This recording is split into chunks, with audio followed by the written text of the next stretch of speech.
Okay, so in this video, which is my second video that yes, I am doing immediately after my first video, is called Dating a Narcissist. When I was about 15 years old, I think is how old I was at the time, I got into a relationship with somebody who was a sociopathic narcissist by definition. And I didn't know it at first because I didn't know what that was, and they're really hard to recognize because they're cunning, they're sly. And it's really hard to see through that, but while I was dating them, they did these small little things that I didn't notice at first. They would put me down in small little ways that slowly grew into bigger and bigger ways. Like it would start out like something small, like you know, uh, saying something about like your facial features or something about your personality, and then it would grow bigger and bigger and deeper as they learn more about you and your weaknesses. I remember one time in particular, this particular person, well, let me start from the beginning of the story. I came to their house and I cleaned their house, which I did regularly, and usually ended in disaster shortly after because that's what they do, they use you. And out of nowhere, he just looked at me and he said, you're going to be just like your mother. And I was like, what? He was like, you're going to be just like your mother, Sierra. You're going to be a junkie. You have emotional issues. You should be in Snowden. You deserve the way your father treats you. He just went on this really long tangent about it until I basically broke down in tears and ran out of the house. And this is only one of many times that happened. And that's one way. First, they break you down so that you feel like the fact that they even want to be with you is a gift. Like, who else would ever want to be with me, right? Who would want to be around me? And all of those things just combined makes you eventually feel like you have no other choice but to be with this person. There's no way to escape. Like, you don't even love yourself enough to walk away from that person just because you think that they love you. And the next thing they do is isolation. I had friends, that I would bring over, and I watched one by one as he turned my friends against me. He would make me the laughing stock in front of all my friends very slowly. Like, they would come over and I would come over, and before I knew it, they weren't my friends anymore. They were his friends. And one of his favorite things to do is he would get everybody to just start picking on me, making fun of me. And they all thought it was fun and games, but to me, it wasn't fun and games. They were attacking me. And then when I made more friends, he would do whatever he could to isolate me. I made a group of friends separate from him after we broke up. And he called them and said that, the police were at my house. There's like 9 police officers, and if they don't bring me home right away and never hang out with me again, they're all going to jail. And that my father knew their names and he was going to give them to the police, and he had 20 minutes to bring me home. I got home and I walked through the door and I looked at my dad and I was like, where are all the police? And he was like, police? What the fuck are you talking about?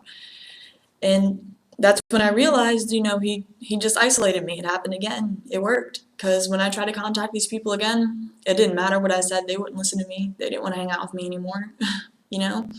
And when I had boyfriends, dated anybody but him after that, instantly he would contact them and he would tell them these horrible things about me that weren't true. And it hurt. Like, he took everything from me. He took my self-respect, my dignity, my friends, certain like family members in a way he also took from me. He took away the way that I felt about myself. And he did it all slowly without me even realizing until years later, that this is what happened to me. And they never go away. They'll always try to come back into your life, always try to control you. Because that's what they're all about. They're narcissists, It's all about them and their little world, and you have to be a part of that world. Once you become a part of that world, you have to.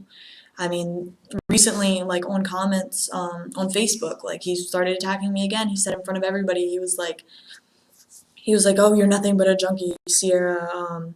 You're a junkie, and you're a liar, and you're a thief, and your entire family knows that your father never abused you, blah, blah, blah, blah. None of which was true. And I've finally had the courage to stand up to him, but that takes a lot, because you feel fear when you're in contact with them. You feel this overwhelming fear, like you can't win. There's no way you can win. And that's because they programmed you that way. And it's really, really important to know that if you're dating a narcissist, or if you're freshly out of a relationship with a narcissist, that you cannot let them have the power. You can't. you can't associate with them, you can't talk to them, you can't feed into them, because even if you feed into them and give them negative attention to them, it's still attention. They still got a reaction into them that's a good thing. Like in their head, they think, oh, she still responds to me. She still gives me these reactions. I get big emotional reactions from her. I'm still so important, you know? And you just have to avoid them, you know? If you have friends and family and that you care about that don't know them, that they might potentially try to contact to strip away from you, you need to pre-warn them that you have this person in your life. Because they're really, really, really good with their words. They're good at phrasing things, their actions, all of it's designed perfectly. Because that's how their brain works. They're the best actors or actresses in the world, you know? They know exactly how to get to you. They know exactly how to get to everybody and get into their head. It's their profession. And you just need to, again, just like in my last video, you just need to focus on you.